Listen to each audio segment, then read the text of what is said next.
I started as a production assistant, worked my way up in AD work, doing second work, production manager, and producing. And along the way, doing a lot of independent film and a lot of commercial work, I was always training on set. So there were always opportunities to teach new people about set etiquette, how to do things. And I think as independent filmmakers, as professionals making independent films, you're surrounded with a lot of kids who it may be their first time out, they're doing it for college credit. So I think educating them on set is incredibly important. What I find is film schools don't teach you how to make movies. They teach theory, which is incredibly important. The theory of writing, the theory of lighting, the theory of cinematography, the theory of acting. But they don't teach a lot of times the practical experience. And I would go to a lot of graduate kind of networking events at different colleges in Atlanta. And I'd meet these kids and they say, "Hi, I'm graduating film school. I'm so excited to start my career." And I'd say, "Well, how many films have you worked on? What have you been doing?" And they say, "Well, I've never been on a film set." I'm like, "You finished 4 years of film school and you've never been on a film set?" That kind of confused me. So I think that started my journey with education. I didn't go to film school. I mean, I learned about radio and television, but in the 90s and network stuff, pedestal cameras. So I think I realized early on in my own career as someone who had to kind of figure it out themselves, didn't have a mentor, how important that is. And I think that's what I love about this festival is it brings a lot of young kids here who are eager to learn more and who love talking to established filmmakers here. But I also have found I teach a boot camp called the PA Academy, and I have all ages from kids 18. I think the oldest people I've had in that class were two 80-year-olds from China who had made movies in China and were curious about how American films worked. And I think depending on the projects you're working on, you're always learning something. I mean, in my opinion, if you're not intellectually curious and if you're not learning something new every day, you're just doing life wrong in general. But I learned something new on every shoot that I had ever done. I don't think there's ever a time where I didn't learn something. Sometimes it's how not to do something. But I think you're always learning and you're always growing. Technology is changing. The way we tell stories is changing. It's much more short form. Now there's these things called verticals that are going on TikTok with little stories. So I think there's always something to learn. And that's why I love smaller festivals or education-based festivals because they also understand the importance of seeing things in a new light and inspiring people to do good work, hopefully.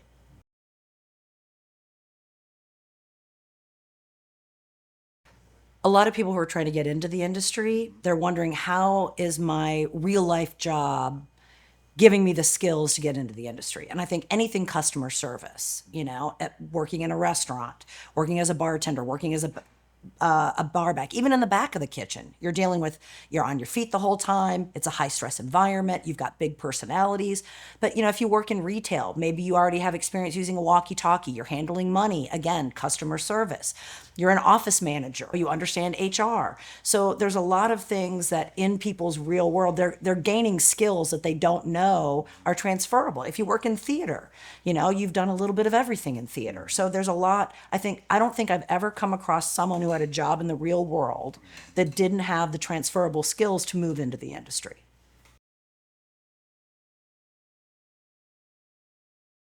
But when you're working as a production assistant, especially when it's your first time, how do you get called back? How do you get the next job? Or even if you're a day player, you just come out for a couple of days because maybe they need some extra manpower. How do you ensure you're going to get the next job? Really it's about attitude. Do you work hard? Do you have a good attitude? Because you're asked to do a lot of things that a lot of people might feel are beneath them. You're picking up trash, maybe cigarette butts in the parking lot. You're running for coffee, doing returns. So you're really, a lot of times people feel like this isn't what I want to be a filmmaker. I want to get my hands on the camera, but you need to learn etiquette. You need to learn protocol and hierarchy and terminology. And I think the big key is having a great attitude. It's the soft skills. Have a great attitude, work hard, know answers, read the call sheet, know what's happening next. Where's the bathroom? Where's crew parking? These little things. You're now, I liken it to you're in customer service.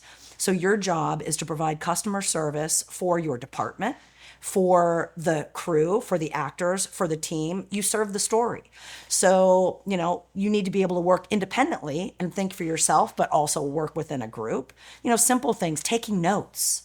You should always have a notebook and a pen on you so you can take notes all the time because you think, well, I'll remember. I'll remember what they said. Well, I'm giving you 15 food orders or 15 coffee orders. Taking notes is super important. I've had PAs who've taken the PA Academy in Atlanta and they get their first opportunity on set. And note taking was the thing that seemed to get that. They're like, people didn't know how I knew all this stuff when it was my first day on set, but they noticed I was constantly taking notes. I was paying attention to when was the first shot, when was lunch, when were we back after lunch, getting out times. And that they saw me being diligent and really paying attention and being present and not on my phone and not looking off in the other direction. And that, it's the soft skills. You can teach somebody how to do PA work, but if they don't have those soft skills of just coming in with a smile, wanting to be there, instead of, well, when are we going to go home? Well, if you're asking me when we want to go home, you're telling me you don't want to be there. And then I'll find somebody who does. But yeah, it's coming in with a smile. What can I get you? And then also understanding like when not to talk, because you're going to want to ask people questions and learn how they got started, or maybe you don't understand something, but there's a time and a place. And that's what takes a little bit of time when you're first starting out, is kind of figuring out when can I do certain things. It's a dance that comes with experience, but it's all soft skills. Friends of mine say, if you went to film school, great. But when you walk on set, well, I'm a PA, but I really want to be a director. You're not getting invited back. If you want to tell me you want to be a director at the end of the show, or maybe after you've worked with me a couple of times, great. I'll give you some advice on what to do on the side while you're learning on a professional set. But I think it's really important to understand that just because we don't care if you went to film school, I don't care if you graduated high school. If you show up and do a good job and you are quiet and you have two eyes and two ears and one mouth, that's for a reason. Open your eyes, open your ears, shut your mouth, and you are going to learn more than you ever realize. And that is so important when you first walk on a set to understand. But yeah, I mean, there's work right now is very hard to come by. The industry is going through a massive upheaval like the music industry did years ago. And I think, people are discouraged by the fact that, well, I'm leaving school, there's no jobs out there, but there's always room for really great people who really want it. And I think that's why I love the community here in Tryon again, is because there's a bunch of people who want to learn. There's a bunch of people who want to get better. They all want to help each other make their art and tell stories. And the community that has been built here for independent filmmakers is something that is really special. It reminds me of Atlanta 30 years ago when I was a know-nothing PA starting out, didn't know what the hell I was doing. I walked in with a little bit of ego, I will admit. I thought I was hot shit at 28, and I got humbled really fast.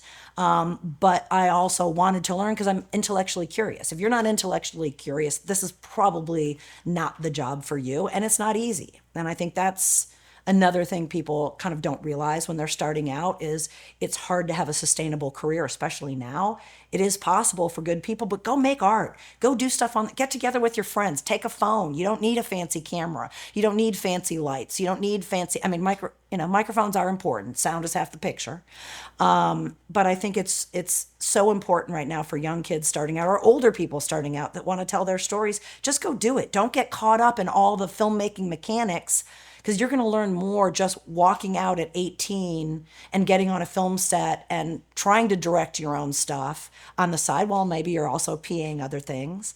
And I think that's going to make a big difference. And, that's what I did when I started out. I PA'd on big budget stuff, and then I AD'd on small things or no money things. And that combination really, I think, shaped me into being better at what I do. And I think that's the opportunity that is here for a lot of young filmmakers.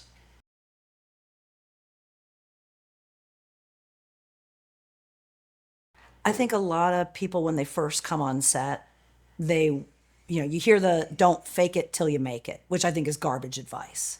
We can smell new people when they walk on set. So it's real important. They come in with a false sense of confidence, which ends up being ego. So they're walking around pretending like they know how to do things, and that's more ego than confidence. I think if you're confident in who you are as a person, even if you don't know anything, being open. The difference between somebody sitting with their hands crossed, they feel unapproachable. But when when you're open to something, I think that makes a big difference. And a lot of people, you're going to be nervous. You're going to be scared to death when you're walking on set for the first time, and you're going to screw up. But I think understanding that you're going to make mistakes and allowing yourself to do that, because you don't learn and from success, you learn from failure. And you're going to fail over and over again, and that's how you're going to learn. And I think when you walk in with ego, you're not allowing yourself to be open to learning, you're not allowing yourself to be teachable. And when you walk in with confidence, but also being willing to ask questions when you don't know, because maybe you don't go up to the director or the DP or even the first AD, but you ask another PA if you don't know something, or when someone tells you something, if you don't know, don't pretend to know, because that pretending is the ego that is going to get you in trouble every time. And I think walking in with confidence and knowing I know certain things, but also being open to being educated on what you don't know, we recognize that. We want to teach you. We want to find people who are teachable, because those are the ones who are going to have success later on and do better at the job.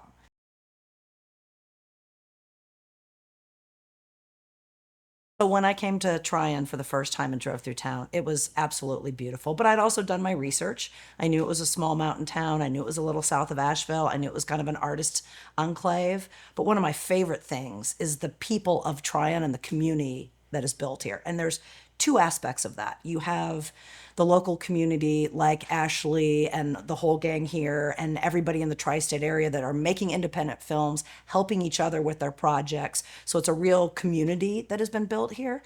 But the other thing is just the support from the non-film people in town. There's so many people that come out to support the festival financially and throw parties, and I think half of my fun is meeting. I always clock a few people when I get here on my first day. Oh, I didn't talk to them last year. They look interesting. There's something about them that is fascinating. And I've had the most fascinating conversations because Tryon brings people, or I guess attracts very interesting people. A lot of people with money, of course. These people here have had such fascinating lives. And I think that's also the fun of coming here, is just the community of people and the absolutely fascinating people that I run into and get to learn new things about. I would recommend filmmakers come here, come up for the weekend for the festival, even if you're not a filmmaker. It's just a great place to be.